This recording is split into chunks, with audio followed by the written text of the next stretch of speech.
how to connect the JLab Go Air Sport Bluetooth earphones to a Android phone. Now this will work with just about any Android phone, whether it's Android 13, 14, 15, or the latest Android 16.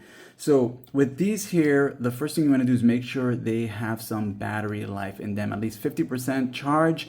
Also make sure they are not connected to another device, because once you take them out the case, they will reconnect to that previously paired device. So go ahead and unpair them from that device and then make sure they're not back into the case itself. And once you open them like this here, they will not go into pairing mode unless you take them out together at the same time. So go ahead and do that. And what's going to happen now is they will, one, light up in a white light like this here, and the other side will be in a blue-white blinking light. That means it's in pairing mode. So once you get it to do that, the pairing mode here, go into your Android phone and use the Bluetooth settings. So use the quick access like this here, and when you see the Bluetooth option, long press it. So go ahead and long press that. And by doing this here, it'll take you to this view mode here.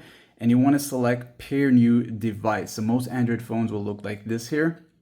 So pair new device, it's going to turn on your Bluetooth. It's going to show you it's on, and it's going to start searching for nearby devices. You'll see JLab Go Air Sport. I have no idea what that one is, but this is the one that we're trying to connect here. So go ahead and select that, and it'll say pairing. It'll get the request and press pair like this here.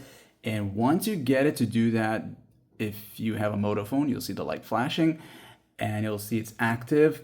And now you can go into this setting toggle right here, and it's going to give you a better view of other settings, such as being able to rename it and enabling it for media and phone calls if that has not happened yet. And of course, you will know you're fully connected once you don't see the blue white blinking lights on the earphones itself. And that's it for this guide here. Like and sub.